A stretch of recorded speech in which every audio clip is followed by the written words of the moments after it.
Good news! Central Americano MBBS just 34 lakhs. Columbus Central University. Actually నేను రీసెంట్గా ఒక podcast చూసినప్పుడు నాకు అప్పటి వరకు తెలీదు. అంటే లైక్ మీరు సడన్గా ఆ మాట అనేసరికి లైక్ నాకు అబ్బాయిలు ఇష్టం, అమ్మాయిలు ఇష్టం అంటే నాకు నాకు పర్టికులర్ పూర్తిగా అర్థం కాలే. అది అది ఎందుకు అలా చెప్పడం జరిగింది బయటికి? సో నేను చిన్నప్పటి నుంచి బైక్యూరియస్ ఉండే. అంటే అమ్మాయిలను చూస్తే కూడా నాకు మంచిగా అనిపించేది. నాకు ఎక్కువ నేను అమ్మాయిలకి అట్రాక్ట్ అయ్యేదాన్ని. అబ్బాయిలు ఎందుకు అంటే ఇప్పుడు నేను ఇంట్లోంచి బయటకు వచ్చేసా, ఒక చిన్నప్పటి నుంచి అమ్మాయికి ఏంటి పెళ్ళి సంసారం అనేది ఒకటి చిన్నప్పటి నుంచి మనకు పెళ్ళి ఫైనల్ గోల్ ఆఫ్ అమ్మాయి ఏంటి పెళ్ళి. కానీ సొసైటీలో నాకు అమ్మాయి ఇష్టం అని చెప్పే ధైర్యం కానీ స్పేస్ కానీ ఇది కరెక్టా కాదా కూడా నాకు తెలీదు. అమ్మో నేను క్రీపీనేమో, నేను కామందురాలేమో, అందుకే ఇలా ఆలోచిస్తున్నానేమో, తప్పు అని నేను ఎప్పుడు ఎక్స్ప్రెస్ చేయలేదు. పెద్దగా అయిన తర్వాత నాకు ఓకే బైసెక్షువాలిటీ ఉంటుంది అని తెలిసిన తర్వాత బట్ స్టిల్ నేను దాన్ని సీరియస్ చెప్పలేదు. ఎందుకంటే దాన్ని ఎక్స్ప్రెస్ చేసి దాన్ని ఎంబ్రేస్ చేసేంత సేఫ్ స్పేస్ లేదు. నేను ఎక్కువ సర్వైవల్ మోడ్లో పెరిగాను, సర్వైవల్ మోడ్లో తిరుగుతున్నాను, సర్వైవల్ మోడ్లో బ్రతుకుతున్నా. కాబట్టి ఎండ్ ఆఫ్ ద డే నా సేఫ్టీ, నా డబ్బులు, నా హెల్త్ ఈ మూడిట్లో కొట్టుకోవడం వల్ల I never explored my sexuality. నాకు ఏది ఇష్టం, నేను ఏది కావాలనుకుంటున్నా, ఓకే ఇది ఉంటే నాకు హ్యాపీ ఉంటుందా అని ఎక్స్ప్లోరేషన్ నేను ఎప్పుడు చేయలేదు. నాకున్న రిలేషన్షిప్స్ బ్రేకప్స్ అయినాయి కానీ అవన్నీ కూడా ఒంటరిదాన్ని అయిపోయా. నాకు ఫ్యామిలీ లేదు, నాకు ఫ్యామిలీ కావాలి అంటే మొగుడు నుంచే వస్తుంది ఫ్యామిలీ. సో నాకు అమ్మ నాన్న ప్రేమ మిస్ అయినా. నేను ఊహ తెలిసినప్పటి నుంచి నాకు అమ్మ నాన్న ప్రేమ లేదు. సో నాకు వచ్చే లైఫ్లో నాకు జస్ట్ లైఫ్ పార్ట్నరే కాదు, నాకు పేరెంట్స్ కూడా కావాలి. నాకు ఇంట్లో నాకన్నా పెద్ద, అంటే చిన్నప్పటి నుంచి ఇంట్లో పెద్దదాన్ని, మళ్ళీ బయటకు వస్తే కూడా అందరూ మెంటల్లీ చిన్నపిల్లలే ఉన్నారు నా చుట్టూ. I have been emotionally mother to all my friends. So అట్లా మెంటల్లీ చాలా టైర్డ్ అనిపిస్తుంది నాకు. అందుకే ఎప్పుడు నా మనసు ఎప్పుడు నాకన్నా మెంటల్లీ పెద్దవాళ్ళు ఉంటే బాగుండు అని కోరుకుంటా. ఆ పెద్దవాళ్ళు ఎక్కడ అమ్మ నాన్నలో దొరుకుతారు, అది ఎక్కడి నుంచి వస్తుంది, లైఫ్ పార్ట్నర్ దగ్గర నుంచి వస్తుంది. కాబట్టి ఆ ఒక్క family I want to belong somewhere అన్న ఆశ కొద్దీ నేను రిలేషన్షిప్స్లో పడ్డా. కానీ గివెన్ ఎ ఛాన్స్ సింగిల్గా ఉన్నంత ప్రశాంతంగా లేదు. ఎందుకు అంత అంటే లైక్ అంటే కొంతమందికి అలా అనిపిస్తుంటుంది. కొంతమంది ఏమనుకుంటారు, రిలేషన్షిప్స్లో ఉన్న వాళ్ళు అదే చాలా మంచిగా ఉన్న వాళ్ళు ఉన్నారు. రిలేషన్షిప్ తప్పనట్లే, నాకు ప్రశాంతంగా ఉంది రిలేషన్షిప్ లేకపోతే అంటున్నా. ఎందుకు ఏమైనా ఇబ్బంది పడ్డారా? అంటే నేను రీసెంట్ పోస్ట్లో కూడా చూసాను ఇన్స్టాలో, బాగా ఏడుస్తూ బ్రేకప్ అయినందుకు ఏడుస్తూ అది పెట్టడం జరిగింది. బ్రేకప్ ఒకటైతే వేరు, చాలా బ్రేకప్స్ అయ్యాయి. కానీ ప్రతిసారి ఏంటంటే ఫ్యామిలీ కావాలి, నేను ఒంటరిగా ఉన్నాను, నాకు ఫ్యామిలీ కావాలి, నాకు ప్రేమ కావాలి అనే ఆశ కొద్దీ ఈ రిలేషన్షిప్స్లో కూడా నచ్చినా నచ్చకున్నా ఒక్కొక్కసారి when we had to have sex I had participated but I wish I didn't do that. నాకు అంటే మొగోళ్ళు 100% పర్ఫెక్ట్ ఉండరు, మార్చుకోవాలి. ఇప్పుడు చెప్తారు కదా పెళ్ళైన తర్వాత, నా మొగుడు ఇట్లా సతాయిస్తుంది అట్లా సతాయిస్తుంది అంటే మార్చుకో అంటారు. కానీ మొగోళ్ళు మారకపోతే ఏం చేస్తాం? సో మార్చే పద్ధతిలో ఏంటంటే okay I want a family అనే కోరిక కొద్దీ చాలాసార్లు కాంప్రమైజ్, ఇష్టం లేకున్నా పార్టిసిపేట్ చేయడం. సో 30 years తర్వాత కన్సెంట్ అని తెలిసిన తర్వాత, కన్సెంట్ డెఫినేషన్స్ అర్థమైన తర్వాత, మ్యారిటల్ రేప్స్ గురించి అర్థమైన తర్వాత, సెల్ఫ్ వర్త్ తెలుసుకున్న తర్వాత, నా వర్త్ నాకు తెలియకపోవడం వల్ల, నాకు ఫ్యామిలీ ఉంటే కానీ వాల్యూ లేదు అని నేను ఫీల్ అవ్వడం వల్ల, అర్హత లేని మనిషితో రిలేషన్షిప్ పెట్టుకొని వాళ్ళకి నేను తగ్గాను అనే ఒక సాడ్ ఫీలింగ్ వచ్చింది. దానివల్ల ఏంటంటే ఓకే నాకు ఇప్పుడు అంటారు కదా ప్రేమతో పెరగని వాళ్ళు కత్తి మీద ప్రేమను వెతుక్కుంటారు, కత్తి మీద అని. అలా నేను అలా వెతుక్కున్నా ప్రేమని, but it was not safe. Selection problem ఏమో కదా? అవును, నా సెలక్షన్ ప్రాబ్లమ్. ఎందుకంటే తండ్రి దగ్గర నుంచి వచ్చే, ఇప్పుడు ఎప్పుడైనా అమ్మాయి ఫాదర్ లాంటి అబ్బాయిని కోరుకుంటుంది, అబ్బాయి ఎప్పుడు అమ్మ లాంటి అమ్మాయిని కోరుకుంటాడు. నా ఫాదర్ ఈక్వేషనే ఖరాబ్ అయిపోయింది. సో ఇప్పుడు అబ్యూజివ్ ఫాదర్ ఉన్నాడు, కూర్చుంటే పగలగొట్టడం, లేస్తే పగలగొట్టడం, చీపి తిరిగిపోయి, చెప్పులు ఇరిగిపోయి, టీవీ వైర్ ఉంటుంది కదా కాపర్ వైర్, పైన పొట్టు తీసేసి ఆ వైర్తో కొడితే తోలు లేస్తే దాంట్లో కారం పొడేయడం, కళ్ళల్లో నిమ్మకాయలు వినడం, ఇది రెగ్యులర్, ఇది డైలీ బేసిస్. పొద్దున అవుతుందంటే ఇవాళ ఏం చూడాల్సి వస్తుందో అనేటట్టు 25 years వచ్చేదాకా, 25 years ఇంట్లోంచి నేను బయటికి వచ్చేదాకా దెబ్బలు తినని రోజు లేదు, ఏడ్చుకుంటూ పడుకోని రోజు లేదు. టిల్ ఎట్ ది ఏజ్ 35 వరకు కూడా ప్రతి day I sleep with crying. ఏడ్చుకుంటూ నాకు అమ్మ కావాలి నాన్న కావాలని ఏడ్చుకుంటూ పడుకున్నాను. ఓన్లీ మిమ్మల్ని కొట్టేవాళ్ళు? మీరు నలుగురు అంట కదా అందరినీ కొడతారు, మమ్మీని నన్ను ఎక్కువ. మీకు మమ్మీ పోలికలు ఉన్నాయా? పోలికలని కాదు, ఇంట్లో ఎప్పుడైనా ఏమవుతుందంటే పేరెంట్స్ టాక్సిక్ ఉన్నప్పుడు ఏమవుతుందంటే, ఒక సైకాలజీ టర్మ్స్లో చెప్తా, ఒక స్కేప్ గోట్ అనే ఇప్పుడు మా ఇంట్లో మేము 5 సిస్టర్స్, ఓకే, మోర్ దాన్ 1 పిల్లలు ఉంటే ఒకరు స్కేప్ గోట్ అవుతారు, ఒకరు గోల్డెన్ చైల్డ్ అవుతారు, మిగతా వాళ్ళు ఇన్విజిబుల్ అయిపోతారు. స్కేప్ గోట్ చైల్డ్ ఏంటంటే, నాకు నిజాలు మాట్లాడడం ఇష్టం, మీకు నచ్చినా నచ్చకపోయినా నాకు తప్పు అనిపిస్తుంటే నాకు ఇది తప్పు అనిపిస్తుంది కొంచెం చూడండి అని అడుగుతా. ఇప్పుడు టాక్సిక్ ఫ్యామిలీలో ఏమవుతుందంటే, నేను చెప్పిందే నువ్వు వినాలి, అది తప్పు ఒప్పుతో సంబంధం లేదు అని చెప్పి ఫోర్స్ చేస్తారనుకో, నేను నిజాన్ని అడుగుతున్న ప్రచారం వాళ్ళకి నచ్చట్లేదు కాబట్టి నన్ను కొట్టడం చేస్తుండే. పెద్దవాళ్ళు కాబట్టి ఏజ్లో పెద్దవాళ్ళు అదే కోరుకుంటారు, చిన్నవాళ్ళు నేను చెప్పిన వినాలి, మీకేం తెలుసు అన్నట్టు. కానీ ఒక జెన్యున్ క్వశ్చన్ అడిగినప్పుడు నాకు ఆన్సర్ వచ్చేది కాదు. సో ఒక చైల్డ్ నీడ్స్ని పట్టించుకోకుండా ఒక డిక్టేటర్ లాగా. అంటే ఏం క్వశ్చన్స్ అడిగేవాళ్ళు నార్మల్గా మీ నాన్నగారిని? నీకు ఏదో డ్రెస్ కావాలనేది అడిగితే, ఇది ఒక స్టూపిడ్ ఎగ్జాంపుల్ చెప్తున్నా, డ్రెస్ కావాలని అడిగితే అది నేను కొనిచ్చే అంత స్తోమత లేదు బెటర్ నాకు. మా నాన్న రిచ్, బాగా పైసలు ఉన్నాయి కానీ కావరం ఎక్కువ. సో అన్ని పైసలు లేవు బెట నా దగ్గర ఏమన్నా అడిగితే అదొక్కటి నా ఒక్కదానికే చేస్తుండే, మిగతా వాళ్ళందరికీ మామూలుగానే ఏదంటే అది కొనిచ్చేవాళ్ళు. నాకు పాకెట్ మనీ 100 రూపీస్ నెలకి ఇంజనీరింగ్లో ఇచ్చి దాని లెక్కలు అడుగుతుండే హాస్టల్లో ఉన్నదానికి. ఇట్లా చేస్తున్నావు ఎందుకు నాన్న అంటే, ఇంతమంది ఆడపిల్లల్ని పోషించాలంటే నేను ఆరిపోతా అంటే, మరి ఎందుకు గన్నావు 5గురిని అని అన్నా. అంటే ఇది 1 సారి 2 సార్లు కాదు, ఒక 100 సార్లు నన్ను చిన్న చేయడం అలా చేస్తే, 5గురిని ఎందుకు కన్నావు, మరి తక్కువ మందిని కనాల్సింది, బాధ్యత ఇంత ఉండేది కాదు కదా. నేను చాలా జెన్యున్గా ఇన్నోసెన్స్తో అడిగా. అడిగితే నువ్వు గంతు కానీ ఎక్కువ మంది నువ్వు అంటే ఎక్కువ మందిని అలా చాలా డిఫరెంట్గా మాట్లాడతారు. మళ్ళీ అంటే ఇవి స్మాల్ థింగ్ ఏంటి అని వెతుకుతుంటే నాకు దొరకట్లేదు, కానీ మా డాడీ చేసినవన్నీ చాలా ఎక్స్ట్రీమ్ పనులు. ఓకే, అవన్నీ నేను ఒక పాడ్కాస్ట్లో అంటే ఫాదర్ అబ్యూస్ గురించి మాట్లాడతాను. That is too much to bear. Actual మీ నాన్నగారికి అబ్బాయి కావాల్సి అంతమంది అబార్షన్లు అయినాయి మా అమ్మకి. మళ్ళీ ఆడపిల్లలతో సాటిస్ఫాక్షన్ లేక మా మీద మర్డర్ అటెంప్ట్ చేయించాడు. మా అమ్మ మీద మర్డర్ అటాక్ చేశాడు. తర్వాత డివోర్స్ అప్లై చేసేటప్పుడు ఆస్తులు ఇవ్వడం ఇష్టం లేక ఆ టైంలో చాలా హారిబుల్ డివోర్స్ సీన్స్. దాని తర్వాత మళ్ళీ పెళ్లి చేసుకున్నారు, మళ్ళీ అమ్మాయి పుట్టింది. తండ్రి పాపాలు అనేవి కూతురు తీర్చాలంట, స్పిరిచువాలిటీ అర్థమైంది. పాపాలు చేసే తండ్రికి అమ్మాయిలు మాత్రమే పుడతారంట, కొడుకులు పుట్టారంట. అర్థమవుతుంది తర్వాత నమ్ముతున్నా, ఇంతకుముందు నమ్మేదాన్ని కాదు.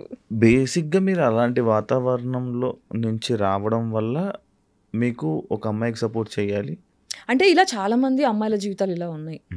చాలా మంది అమ్మాయిలు బయటికి ఇప్పుడు ఎంతో తక్కువ అంటే పితృస్వామ్య వ్యవస్థ అనేది ఏం చేస్తుందంటే, బేసిక్గా పురుషాధిక్యంలో డిజైన్ చేయబడ్డ సొసైటీ ఇది. So extremely emotionally intelligent parents అంటే ప్రేమని అర్థం చేసుకున్న తల్లి తండ్రి ఉన్న కుటుంబాల్లో మాత్రమే ఆడపిల్లలు సంతోషంగా ఉన్నారు. అది ఓన్లీ ఎక్స్ట్రీమ్లీ రిచ్ కమ్యూనిటీస్లో, అది కూడా అందరు కూడా కాదు. బట్ మన ఇండియా ఏంటి, ఇండియా కాదు ప్రపంచం మొత్తం ఇలాగే ఉంది. రిచ్ క్రౌడ్ తక్కువ, పూర్ క్రౌడ్ ఎక్కువ, మిడిల్ క్లాస్ ఎక్కువ. సో ఎకనామికల్ ఇష్యూస్ ఉన్న ప్రతి దగ్గర ఎక్స్‌ప్లాయిటేషన్ ఉంటుంది. So larger crowd of women are going through depression.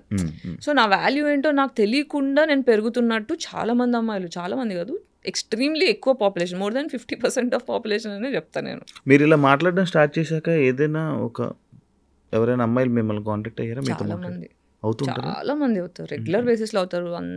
వీళ్ళ టైం బట్టి మ్యాక్సిమం రిప్లైలు ఇస్తా, అందరితో మాట్లాడతారు. ఓకే, ఈ జనరేషన్లో పెళ్లి చేసుకోవడం తప్పు అంటారా? తప్పు అంటే ఇట్స్ అ ప్రివిలేజ్.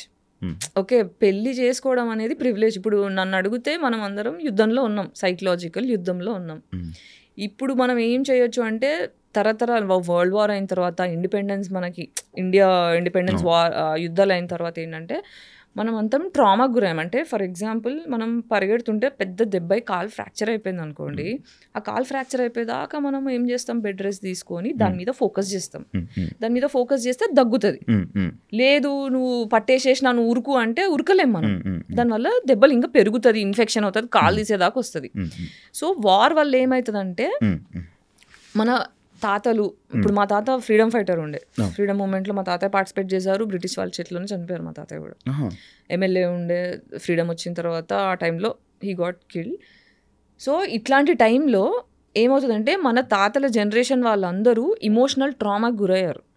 అంటే ఫుడ్ ఎక్స్‌ప్లాయిటేషన్, చంపేయడాలు, భయంలో బ్రతికారు. ఇప్పుడు గాజా వార్ చూస్తున్నారు కదా, భయంలో ఉన్నారు.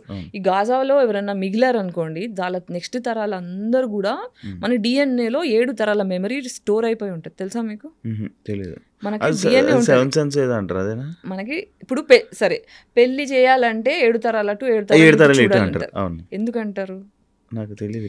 ఎందుకంటే వాళ్ళకి హెల్త్ ఇష్యూస్ కానీ ఇవన్నీ, మన హెల్త్ ఇష్యూస్ ఎలా వస్తాయి, మనకున్న డిప్రెషన్ బట్టి, మన లోపల ఉన్న ట్రామా బట్టి. ఇప్పుడు భయం వల్ల వచ్చిన హెల్త్ ఇష్యూ, నా నిజాలు నేను మాట్లాడలేకపోతున్నాను అనుకో, నాకు థైరాయిడ్ వచ్చే ఛాన్స్ ఉంటుంది. నాకు సపోర్ట్ సిస్టమ్ దొరకట్లేదు అనుకో, నాకు లోవర్ బ్యాక్ పెయిన్ వస్తుంది ఫైనాన్షియల్గా డబ్బులు లేకపోవడం వల్ల. అట్లుంటే సెక్షువల్ ట్రామా ఉందనుకోండి, రేపులు ఎక్కువ జరగడం, ఇవన్నీ జరిగితే అంటే ఇట్లా లోవర్ బ్యాక్ టెయిల్ బోన్ దగ్గర పెయిన్ రావడం అలా వస్తుంది. ప్రేమ సరిగ్గా దొరకట్లేదు అనుకో, నేను ఎవరిని ప్రేమించలేకపోయే ధైర్యం చేయలేకపోతున్నాను అనుకో, హార్ట్లో పెయిన్ వస్తుంది. ఎక్కడ తెలుసుకున్నారు ఇవన్నీ? చదువుకున్నాను. ఇంత నాలెడ్జ్. సో దీనంటే దీస్ డిసీజెస్ మనకున్న డిసీజెస్ అన్నీ కూడా ఇమోషనల్ బ్యాగేజెస్ వల్ల వచ్చేవన్నమాట.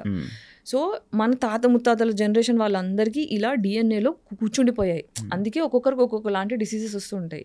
సో ఇప్పుడు ఏంటంటే మెంటల్ ట్రామా వల్ల ఫిజికల్ డిసీజెస్ వస్తున్నాయి. ఒకరినొకరు అర్థం చేసుకోలేని, ఇప్పుడు మగోళ్ళు చంపేస్తున్నారు, క్రిమినల్స్ అవుతున్నారు, ఆడోళ్ళు క్రిమినల్స్ అవుతున్నారు. ఫస్ట్ మనం క్రైమ్ ఆపాలి అంటే నేను ఎందుకు రాక్షసుడిలా తయారవుతున్నా, నేను ఎందుకు రాక్షసిలా తయారవుతున్నా, why am I becoming man hater, why am I becoming women hater అని పాజ్ అయిపోయి ఇంట్రోస్పెక్ట్ చేసుకొని మన జనరేషన్ అంటే మన డిఎన్లో కూర్చున్న 7 తరాల జనరేషన్ వల్ల వచ్చే ఇమోషనల్ మెమరీని హీల్ చేసుకోవాలి.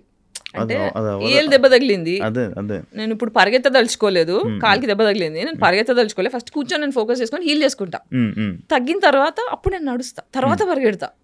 సో ఇప్పుడు నాకు తెలిసి ఈ 7 తరాలలో నెక్స్ట్ 7 తరాలు మళ్ళీ బాగుపడాలంటే ఈ తరం వాళ్ళందరూ పాజ్ అయిపోయి, నాకేం, నా నెత్తిలో ఏం గుడిసిపోయింది, నా ఆరోగ్యం ఎందుకు ఇలా గుడిసింది, నేను ఎందుకు ఎవరితో ఫ్రెండ్షిప్ చేయట్లేదని ఆగి కాంటెంప్లేట్ చేసుకొని హీల్ అవుతే వచ్చే తరాల నుంచి పెళ్ళిళ్ళు విరగకుండా, ఫోర్స్ఫుల్గా ఉండకుండా, ప్రశాంతంగా హ్యాపీగా, అంటే ఒక పెళ్ళి చేసుకున్నాము అంటే డివోర్స్ తీసుకోవాలి అనే ఆలోచన రాకుండా ఉండాలి. నా మొగుడు అంటే నాకు ప్రాణం, నేను లాయల్గా ఉంటా అని అమ్మాయి అనుకోవాలి. నా పిల్లని లేకపోతే నేను ఉండలేను, నా పిల్లని తప్ప నన్ను ఎవరిని చూడను అనే అంత లాయల్గా మొగుడు ఉండాలి.